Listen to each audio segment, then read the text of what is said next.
नमस्कार प्यारे बच्चे, मैं हूं अरुण कुमार और आज के इस सेशन में आप लोगों के साथ डिस्कस करने वाला हूं हिंदी के सामान्य हिंदी के अगर कहें तो टॉप लेवल के इम्पोर्टेंट क्वेश्चंस को डिस्कस करेंगे। और प्यारे बच्चे, आप सभी जानते हैं कि अगर आप किसी स्टेट के एग्ज़ाम में बैठने वाले हैं या किसी स्टेट के एग्ज़ाम को देने वाले हैं तो आपके लिए हिंदी एक की रोल अदा करती है। मतलब हिंदी के अंदर अगर आप अच्छे स्कोर करके चलते हैं तो सिलेक्शन के बहुत नज़दीक हो जाते हैं। और अगर हिंदी में स्कोर आपका गड़बड़ा जाता है, मान के चलें कि अगर 25 क्वेश्चन हिंदी में आ रहे हैं किसी एग्ज़ाम में और 25 में से आप 20 प्लस तक ही कर पाते हैं या 20 से सॉरी कम ही कर पाते हैं, तो कहीं ना कहीं आपका स्कोर ख़राब हो जाता है। बहुत सारे बच्चे ऐसे होते हैं जो 20 प्लस स्कोर लेकर जाते हैं और जब वो लेकर जा रहे हैं तो कहीं ना कहीं आप कंपटीशन में उनसे पीछे हो जा रहे हैं। तो बेटा, आपका स्कोर 20 से कम तो कभी होना नहीं चाहिए हिंदी के अंदर, नॉर्मली है इतना। और अगर इससे कम आता है तो सोचनीय विषय है, आपको उस पर विचार करना पड़ेगा। इसीलिए ये सारी चीज़ें सोचते हुए हर एक एग्ज़ाम जहां हिंदी पूछी जाती है वो सारे कवर अप करते हुए हम आपके साथ टॉप लेवल के क्वेश्चंस डिस्कस करने वाले हैं। और मैं उम्मीद करूंगा कि ये जो सीरीज हम चलाएंगे हिंदी के टॉप लेवल के क्वेश्चंस की, इसको मैं कंटिन्यू रख पाऊँ। मतलब जितना प्रॉपर मैं टाइम दे पाऊंगा उतना पूरा प्रोसेस आप लोगों के साथ बनाए रखूंगा। फिलहाल सिलेक्टेड हूँ इलाहाबाद हाई कोर्ट में, उत्तर प्रदेश पुलिस में भी फाइनल सिलेक्शन हुआ, तो उन्हीं एक्सपीरियंसेस को आपके साथ शेयर भी करता रहूँगा। तो वीडियो के लास्ट तक बने रहिएगा। आज की वीडियो में हम 25 क्वेश्चन ही रखने वाले हैं, जिससे कि किसी एग्जाम में 25 क्वेश्चन पूछ लिए जाते हैं। और इन फ्यूचर कभी हम ज़्यादा क्वेश्चन की भी सीरीज लेकर आएंगे, 100 क्वेश्चन की भी होगी, एक आध बार मैराथन भी मैं आपके लिए लेकर आऊँगा। तो फिलहाल हम चीज़ें जो समझने वाले हैं उनको बड़े ध्यान से देखिएगा और आपके लिए ये बहुत कारगर सिद्ध होने वाली हैं। इसी में बेटा आपको बता दूं कि हेल्पफुल किसके लिए रहने वाला है, यूपीएसआई के लिए। आप जानते हैं यूपीएसआई उत्तर प्रदेश पुलिस में सब इंस्पेक्टर का जो पद है अपने आप में प्रतिष्ठित पद है। इसकी भर्ती आपके समक्ष आने वाली है। यूपीपी सिपाही की भर्ती भी आने वाली है और यूपी ट्रिपल एससी का तो एग्जाम लगा ही हुआ है। और साथ में पैट का एग्जामिनेशन भी आपके सामने आ रहा है, उसको भी आप अच्छे से प्रिपेयर कर सकते हैं। यूपीपीएससी भी अगर आप कवर कर रहे हैं तो इन क्वेश्चन से वो भी आपकी क्या हो जाएगी बेटा, कवर हो जाएगी। ठीक है, क्लियर है इतनी बात। चलिए, अब यहां पर आपकी स्क्रीन पर मैं पहला क्वेश्चन रिप्रेजेंट करने वाला हूं, आपको वो देखना होगा। इस क्वेश्चन में आपसे पूछा है कि निम्नलिखित में आयोग बहा कौन सा है, और ऑप्शन आपके सामने ये रहे। पहला ऑप्शन है ऊ और बड़ा ऊ, यानी कि पहले छोटा ऊ लिखा है फिर बड़ा ऊ लिखा है, उसके बाद अह और अह, उसके बाद अगला ऑप्शन है आपके सामने बड़ा आ और ओ, और फिर चौथा ऑप्शन है ए और बड़ा ए। क्या इसका करेक्ट जवाब होगा बेटा? आयोग बहा की जब वो बात करेगा तो ध्यान रखेंगे, आयोग बहा की जब वो बात करेगा तो ध्यान रखेंगे कि वो क्या हमसे पूछना चाह रहा है। आ जाओ, थोड़ा सा ये स्लाइड गड़बड़ कर रही है। हालांकि आज मेरा फर्स्ट डे, या यूं कहें कि पहली बार एनिमेशन स्लाइड पर क्लास ले रहा हूं। थोड़ा सा गड़बड़ ऐसी हो सकती है, लेकिन आपको दिक्कत नहीं आने दूंगा, चीजें बहुत अच्छे से समझेंगे, बने रहिएगा लास्ट तक। देखिए, कहता है कि आयोग बहा कौन सा है। मैं आपको बता दूं कि जो हम पढ़ते हैं हिंदी वर्णमाला जो हम पढ़ते हैं उसमें 3 भेद देखने को मिलते हैं। एक स्वर होता है, एक व्यंजन होता है। तो भैया हमने तो स्वर और व्यंजन ही ज्यादा सुना है, ये तीसरा कौन सा आप बताने वाले हो? तो बेटा तीसरा आपका आयोग बहा होता है। ठीक है, आयोग बहा। ये आयोग बहा कैसे लिखे जाते हैं? तो केवल और केवल अनुनासिक बिंदु, जिसे हम कहेंगे अनुनासिक बिंदु, और एक विसर्ग। तो अनुनासिक या इसे अनुस्वार भी कह सकते हैं, अनुस्वार या विसर्ग जो लगे होते हैं उन्हीं को आयोग बहा कहा जाता है। और इनकी संख्या 2 है। ये बात आपको याद रखनी है कि इनकी संख्या कितनी है बच्चे? 2 है। बेहतरीन। चलिए आगे देखते हैं। अगला सवाल आपकी स्क्रीन पर कहता है कि श्री कामता प्रसाद गुरु ने ब्राह्म चिन्हों को किस भाषा से लिया हुआ मानते हैं?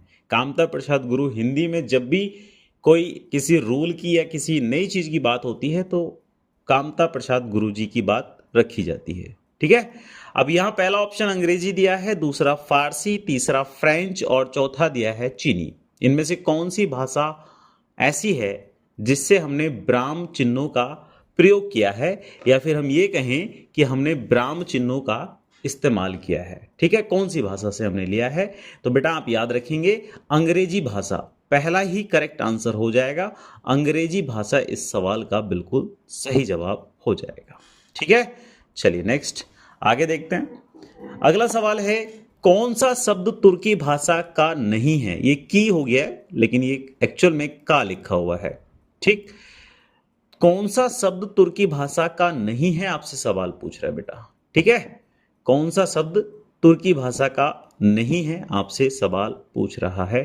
पैगंबर है, बेगम है, चेचक है या फिर बारूद है? इनमें से कौन सा करेक्ट आंसर हो जाएगा ये आपको बताना है। ठीक है, तो पैगंबर शब्द बेटा, पैगंबर शब्द जो है वो अरबी भाषा का है। कौन सी भाषा का है?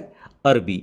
और बाकी जो लिखे हुए हैं बेगम, चेचक, बारूद, ये आपके तुर्की भाषा के शब्द हैं, टर्किश शब्द हैं सारे के सारे। ठीक है, पैगंबर का अर्थ क्या होता है वो जान लो। ये संदेश वाहक, इनको हम कह सकते हैं। संदेश वाहक को क्या कहा जाता है? पैगंबर। ठीक है, संदेश वाहक को पैगंबर कहा जाता है या फिर नबी भी कहा जाता है। इतनी बात तो सभी जानते हैं। अगला क्वेश्चन कहता है कि आज गणित के अध्यापक ने कक्षा नहीं ली, वाक्य के अर्थ के आधार पर कौन सा वाक्य है? मतलब ये एक सेंटेंस दिया हुआ है, एक वाक्य दिया हुआ है और वो पूछ रहा है कि वाक्य के अर्थ के आधार पर कौन सा वाक्य। ऑप्शन देखते हैं, क्या ये आज्ञावाचक वाक्य है, ये निषेधवाचक वाक्य है, प्रश्नवाचक वाक्य है या फिर ये इच्छावाचक वाक्य है? तो बेटा ध्यान रखेंगे ये आपका कौन सा हो जाएगा। यहाँ छोटी सी चीज आप नोट करें तो देखें कि नहीं लिखा हुआ है। आज गणित के अध्यापक ने कक्षा नहीं ली, यानी कि निगेटिव सेंस दे रहा है, और निगेटिव सेंस देने वाले जो वाक्य होते हैं वो निषेधवाचक वाक्य कहलाते हैं। क्लियर है? चलिए बेहतरीन, आगे देखेंगे नेक्स्ट अगला सवाल। और मैं समझता हूं कि इस एनिमेशन में मैं परफेक्ट होने वाला हूं भाई, चीजें अब गड़बड़ नहीं हो रही। ठीक, शुरू में पहले उसमें हो गई थी स्लाइड में, उसके बाद नहीं हुई है। उसने कहा कि मैं निर्दोष हूं, किस प्रकार का वाक्य है? निर्दोष हूं किस प्रकार का वाक्य? क्या ये संयुक्त वाक्य है? अगला ऑप्शन सरल वाक्य है, ये मिश्र वाक्य है या फिर इनमें से कोई नहीं? बेटा उसने कहा कि मैं निर्दोष हूं। ठीक है, तो यहां दो चीजें आप देख सकते हैं। एक तो पॉइंट यहां इस वाक्य में देखने को यह मिलता है कि वो निर्दोष है, यानी कि प्रधानता उसने अपने आप को निर्दोष बताने की दी है। और एक यहां पर एक ऐसा वाक्य है जो आश्रित है इस निर्दोष होने के ऊपर, और बीच में एक संयोजक शब्द जुड़ा हुआ है की, जिसको हमने कहा। तो जब कोई प्रधान वाक्य किसी आश्रित वाक्य से संयोजन शब्दों से जुड़ता है तो वहां मिश्र वाक्य होता है। कौन सा बेटे? मिश्र वाक्य। इतनी बात बच्चे आपको समझ में आ रही है कि नहीं मुझे बताएं, बोले इतनी बात आपको समझ में आ रही है कि नहीं? एक बार बता देंगे सभी लोग। कमेंट ज्यादा से ज्यादा करें, शेयर करें इस वीडियो को जितना हो सकता है अपने दोस्तों के साथ। अगला सवाल कहता है कृदंत प्रत्यय किन शब्दों के साथ जुड़ता है? कृदंत प्रत्यय किन शब्दों के साथ? क्या ये क्रिया के साथ जुड़ता है, क्या ये संज्ञा के साथ जुड़ता है, सर्वनाम के साथ जुड़ता है या फिर विशेषण के साथ? तो बेहतरीन बेटा आप सभी जानते होंगे कि कृदंत की अगर हम बात कर रहे हैं, कृदंत की अगर हम बात कर रहे हैं, ये क्या हुआ भाई? चलिए, कृदंत की अगर हम बात कर रहे हैं तो कृदंत प्रत्यय हमेशा क्रिया के साथ जुड़े होंगे। ठीक है, कृदंत प्रत्यय किसके साथ जुड़े होंगे? ये काम नहीं कर रहा है, एक सेकंड बेटा, माउस थोड़ा सा गड़बड़ कर जाता है कई बार मेरा। माउस नहीं, मतलब ये जो स्टिक है, जो पेन वाली स्टिक है, ये कई बार मैं मतलब इसका यूज कम ही किया है तो थोड़ा सा डिस्टर्ब हो जाता हूँ लेकिन कोई दिक्कत नहीं। कहता है कृदंत प्रत्यय किन शब्दों के साथ जुड़ता है? बेटा याद रखना ये क्रिया के साथ जुड़ता है। बाकी संज्ञा, सर्वनाम और विशेषण के साथ जो जुड़ते हैं उनको हम तदित्व प्रत्यय कहते हैं। कौन सा? तदित्व प्रत्यय कहते हैं, तदित्व। ठीक है, तदित्व इस तरीके से कुछ लिखा जाता है, तदित्व प्रत्यय कहा जाता है। ठीक, चलिए आगे देखते हैं। कहता है चिरायु शब्द में उपसर्ग है। अब बेटा उपसर्ग से सवाल रखे हैं और वीडियो के लास्ट में हमने 5 क्वेश्चन साहित्य के भी रखे हुए हैं, उनको जरूर आप ध्यान से देखिएगा। चिरायु शब्द में क्या चिर उपसर्ग है, ची उपसर्ग है, चिर है, चा है या फिर आयु है? तो बेटा आयु तो उपसर्ग नहीं है। उपसर्ग कौन से होते हैं आप सभी जानते होंगे। उपसर्ग कौन से होते हैं? उपसर्ग वो होते हैं जो शुरू में लगते हैं, यानी कि शब्द के स्टार्टिंग में जो लगाया जाता है उसको उपसर्ग कहा जाता है। ठीक, शब्द के शुरुआत में लगते हैं और शब्द के पीछे जो लगते हैं उनको प्रत्यय कहते हैं। बीच में मूल शब्द होता है, ये शब्द मान के चलें तो शुरू में उपसर्ग जाएगा, अंत में प्रत्यय और बीच में मूल शब्द।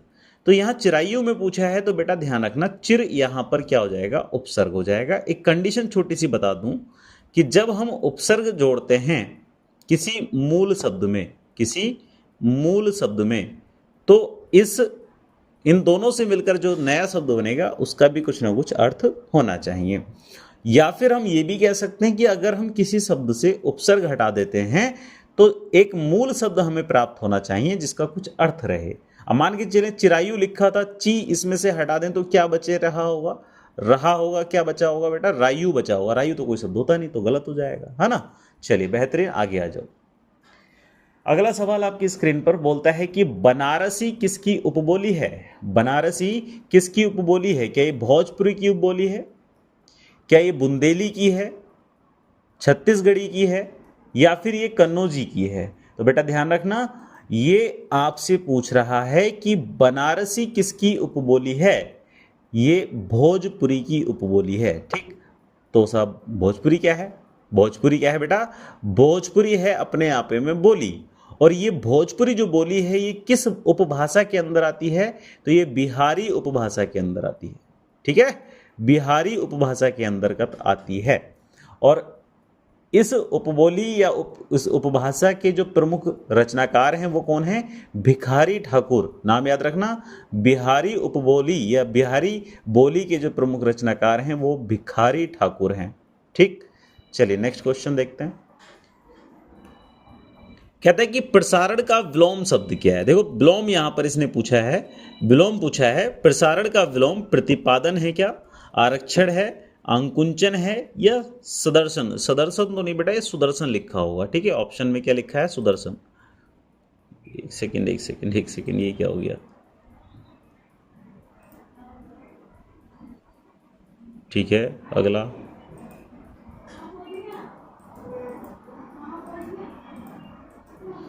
बात चलिए यहाँ पर कि प्रसारण का विलोम शब्द क्या है। अभी थोड़ा सा मैं वही बता रहा हूँ, थोड़ी सी दिक्कत आ सकती है आज के सेशन में, तो आ सकती है क्योंकि पहली बारी फर्स्ट टाइम ये एनिमेशन का प्रयोग कर रहा हूँ, चीज़ों को समझने में थोड़ा सा टाइम लग सकता है। प्रसारण का मतलब होता है किसी चीज़ को फैलाना, है ना, एक्सपेंड करना। और यहाँ इसका विलोम क्या हो जाएगा? आकुंचन। क्या हो जाएगा? आकुंचन, यानी कि समेटना। अगला क्वेश्चन देखते हैं। कहता है कि निम्नलिखित में से कौन तत्सम शब्दों की जोड़ी नहीं है? जोड़ी नहीं है, कर्म विद्या की जोड़ी, दधी भात की जोड़ी, मत्स्य मृग की जोड़ी या ज्ञान क्षेत्र की जोड़ी। बेटा तत्सम शब्द कौन से होते हैं? जिनको हमने संस्कृत से अडॉप्ट किया है। और तद्भव कौन से होते हैं? उनका रूप बदला हुआ रूप।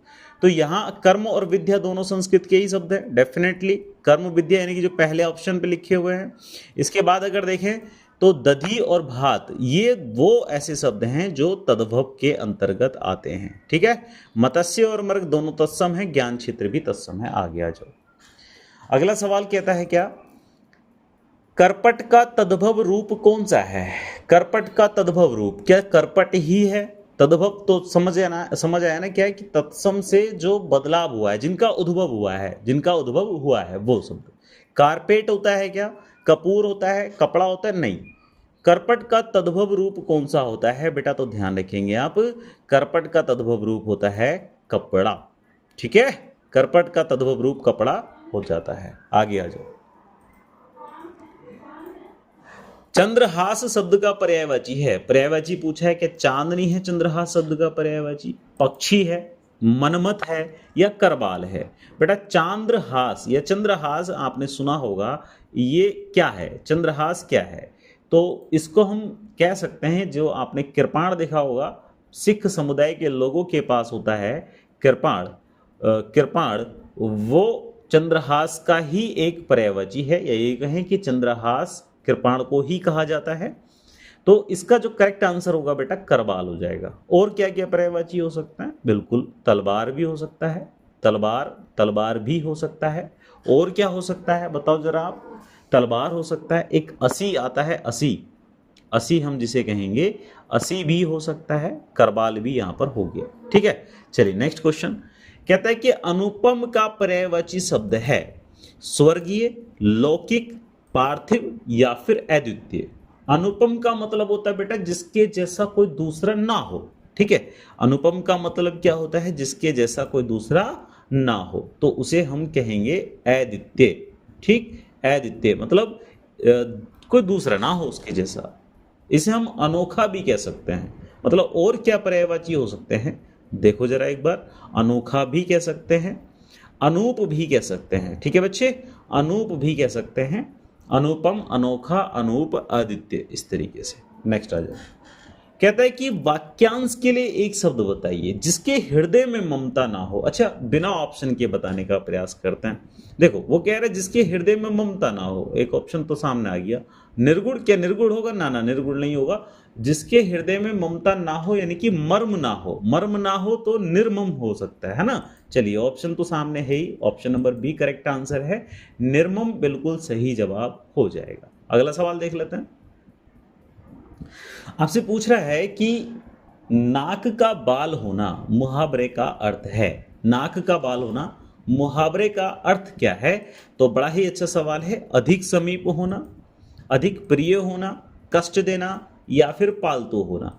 कई सारे बच्चे कई बार गड़बड़ ये कर देते हैं कि वो नाक का बाल होना अधिक समीप होना लगा बैठते हैं, लेकिन ये इसका गलत है।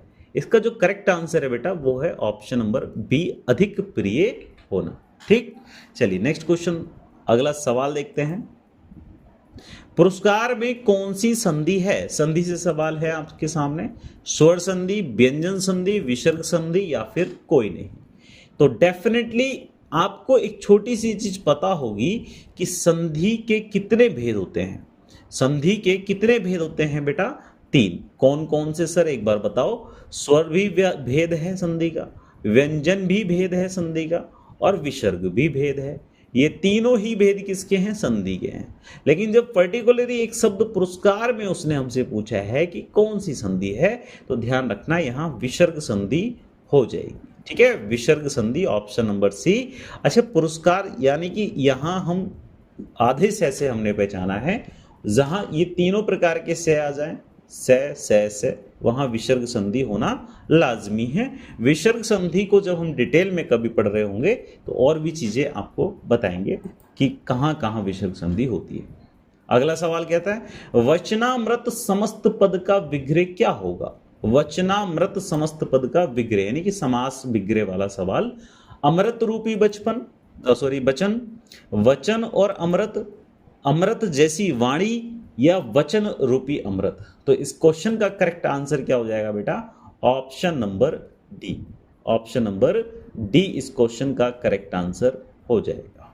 चलिए नेक्स्ट देखते हैं, वचन रूपी अमृत उसका हो जाएगा। ठीक है, वचनामृत का कहता है कि हिंदी साहित्य का नौवा रस कौन सा है? रस से सवाल है। और देखो मेरा जो प्रयास रहा वो ये कि हर एक चैप्टर से कोई ना कोई सवाल हमारा होना चाहिए। हो सकता है अभी बहुत सारे चैप्टर रह गए हों, विशेषण विशेषिक क्रिया से सवाल नहीं आया है, आगे भी नहीं है शायद, तो हो सकता है कि 2-4 चैप्टर रह जाए किसी वीडियो में, लेकिन कभी ना कभी उनको भी हम इंक्लूड करेंगे। कल की वीडियो में इंक्लूड कर लेंगे, परसों की वीडियो में कर लेंगे। मतलब प्रयास ये रहेगा हर चैप्टर में हमारी रिदम अच्छी होनी चाहिए। कहते हैं कि हिंदी साहित्य का नौवा रस कौन सा है? भक्ति है, वात्सल्य है, शांत है या करुण है? इनमें से कौन सा करेक्ट जवाब होगा बेटा? कौन सा करेक्ट जवाब हो जाएगा ये आपको बताना है। नौवा रस उसने पूछा है, तो पहले मुझे ये बताओ कि हिंदी में रस कितने होते हैं? तो भैया भरत मुनि के अनुसार तो 8 हैं, लेकिन बहुत सारे साहित्यिक विद्वानों के अनुसार 9 है रसों की संख्या। और स्थाई भाव की संख्या आपसे पूछे बेटा कितनी है, तो भी आप क्या बताएंगे? स्थाई भाव की संख्या भी कितनी है? 9 है। और इसी के आधार पर देखा जाए तो 9 रस होने चाहिए, लेकिन बहुत सारे और भी विद्वानों का मानना है कि रसों की संख्या टोटल 11 है, 9 प्लस 2 है। और जब 9 प्लस 2 है तो अगले जो 2 है ना, उनके अंदर भी स्थायी भाव वही होगा जो इनों में है। मतलब एक प्रेम नाम का स्थायी भाव है, और वो प्रेम नाम का स्थायी भाव 10 वाले में भी है और 11वें वाले में भी है। ठीक है, तो नोवा रस उसने पूछे बेटा, शांत रस नोवा है, ध्यान रखना ये 9वें नंबर का है। भक्ति रस की बात करेंगे तो ये हमारा 11वें नंबर पर आता है, और वात्सल्य रस ये 10वें नंबर पर। वात्सल्य बचपन की जो चीजें होती है ना, छोटे बच्चे को देखकर जो रस उत्पन्न हो जाए मन में, उसे वात्सल्य रस कहेंगे। तो वो जो हमारे मन में रस उत्पन्न हुआ वो प्रेम भाव के तो उत्पन्न हुआ है। भक्ति किसी ईश्वर के प्रति, किसी भी व्यक्ति के प्रति अगर भक्ति है तो प्रेम ही तो उत्पन्न हो रहा है। ठीक है, करुण रस की बात करें तो ये 4थे नंबर का है, ये भी बात आप याद रखना। हालांकि करुण रस का नहीं पूछा जाएगा, जो आपके सामने ऑप्शन दिए वही पूछेगा। कहता है कि दोहा और रोला को क्रम से मिलाने पर कौन सा छंद बनता है। बेटा छंद से सवाल उसने पूछा है, हरि गीतिका, कुंडलियां, सवेयां या फिर बरबे। तो बेटा बड़ा ही अच्छा सवाल है। दोहा और रोला को अगर हम मिला दें, ये क्वेश्चन वो है जो एग्जाम पॉइंट ऑफ व्यू से बहुत इंपॉर्टेंट है। दोहा और रोला को जब मिलाते हैं तो बेटा कुंडलियां छंद बनता है। दोहा में क्या होता है, दोहा के पहले के 2 चरण, जब किसी पंक्तियों में पहले 2 चरण दोहा के लिखे हों, अंतिम के 4 चरण किसके लिखे हों, रोला के लिखे हों। अंतिम 4 चरण रोला के लिखे हों, पहले 2 चरण दोहा के लिखे हों, तो वहां कौन सा छंद होता है बेटे, कुंडलिया छंद होता है। बच्चे इतनी बात समझ में आ गई तो लाइक कर देंगे, वीडियो को ज्यादा से ज्यादा शेयर कर देंगे अपने साथियों के साथ। प्यारे बच्चे आगे दिखते हैं। तो अच्छा एक चीज और बता देता हूं कि हरिगीति का कुंडलिया और बरबे ये मात्रिक छंद की श्रेणी में आते हैं, और सवेया जो है वो वर्णिक छंद की श्रेणी में आता है। हालांकि इन चीजों को बाद में कभी डिस्कस करेंगे, अभी सारी चीजों से आप कंफ्यूज ना हो, सिर्फ सवाल और जवाब देखें। कहता है कि खग कुल कुलसा को बोल रहा, क्या मतलब, खग कुल सा बोल रहा, इसमें कौन सा अलंकार है। अलंकार आपसे पूछे रूपक, उपमा, यमक या फिर उत्प्रेक्षा अलंकार। बेटा खग कुल सा बोल रहा, तो यहां एक चीज आप देखो कि 2 बार प्रयोग हुआ है कुल का, एक यहां और एक यहां। नहीं आप तो 3 बार दिखाई दे रहे हैं भाई, 3 बार भी हुआ है बात मानते हैं, लेकिन यहां जो दोनों कुल एक साथ लिखे ना, ये एक ही भाव में बात को कर रहे हैं, तो इसलिए हम इसको एक कंसिडर करेंगे, और खग कुल के बाद जो कुल लिखे उसको भी एक कंसिडर करेंगे। इसका अर्थ क्या निकलता है, खग यानी कि पक्षी, कुल यानी कि वंश मतलब पक्षियों का जो वंश है। कुल सा बोल रहा, वो कुल सा बोल रहा है, उसकी साउंड की बात चल रही, कुल साउंड है, आवाज है, कुल सा बोल रहा है। तो अलंकार आपसे पूछा है, और जब भी ध्यान रखना 2 एक जैसे शब्द हों लेकिन अर्थ उनके अलग अलग हों, तो वहां पर यमक अलंकार होता है। ठीक है, इसको हम ये भी कह सकते हैं कि जोड़ा बन रहा है, 2 शब्दों का, 4 शब्दों का, 6 शब्दों का, 8 शब्दों का भी बन सकता है। मतलब 8 बार भी 8 शब्दों का भी कह सकते हैं, मतलब जोड़ा बनना चाहिए, है ना। 2 के टाइम्स होना चाहिए, वो 2 बार हो या फिर 4 बार रिपीट हो या फिर 6 बार रिपीट हो या 8 बार रिपीट हो एक शब्द, लेकिन अर्थ क्या होना चाहिए, डिफरेंट होना चाहिए। तो अलंकार कौन सा हो जाएगा, यमक। वेरी गुड, नेक्स्ट आगे आ जाइए। अब हम जो बात करेंगे बेटा साहित्य की बात करेंगे, किसकी, साहित्य की बात करेंगे। चलिए 5 क्वेश्चन आपके सामने साहित्य के, वीडियो को जरूर ध्यान से देखिएगा, और बड़े प्यारे सवाल हैं ये, वो सवाल हैं जो बार बार रिपीट होता है एग्जामिनर के द्वारा। कहता है हंस पत्रिका के संस्थापक या संपादक कौन है। प्रेमचंद हैं, धर्मवीर भारती हैं, निराला हैं या फिर अगे हैं, इनमें से कौन है, ये सवाल बेटा आपसे पूछ रहा है। ठीक है, प्रेमचंद संस्थापक हैं किसके, हंस पत्रिका के। ऑप्शन नंबर ए बिल्कुल करेक्ट जवाब हो जाएगा। बेहतरीन बेटा, आगे आ जाओ।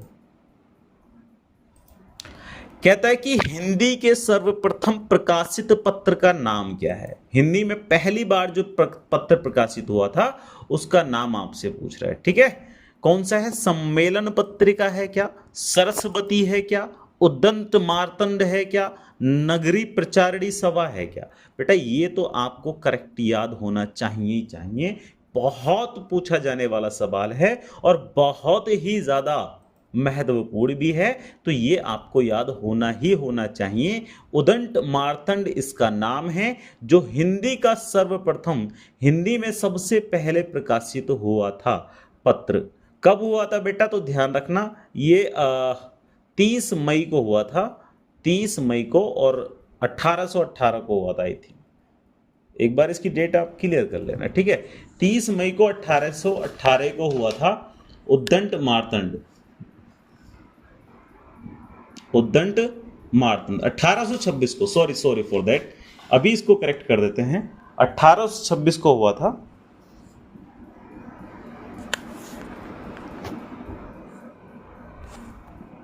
एक सेकंड का मुझे टाइम देंगे बेटा। मुझे लगा कि जो रिकॉर्डिंग मतलब हो रहा था ना वॉइस की रिकॉर्डिंग, वो स्टॉप हो गई थी, लेकिन चल रही है, ओके। तो प्रकाशित पत्र का नाम क्या है? उद्दंड मार्तंड है, और ये कब प्रकाशित हुआ है? 30 मई 1826 को, 1826 को प्रकाशित हुआ है, कोलकाता के ओरिजिन से, या फिर कोलकाता से, ठीक है। चीजों को क्लियर तरीके से समझे, बेहतरीन। आगे चलेंगे, नेक्स्ट कौन सा है देखें। सरस्वती पत्रिका के यशस्वी संपादक कौन हैं? प्रेमचंद हैं क्या? महावीर प्रसाद द्विवेदी हैं? रामचंद्र शुक्ल हैं? या भारतेंदु हरिश्चंद्र हैं?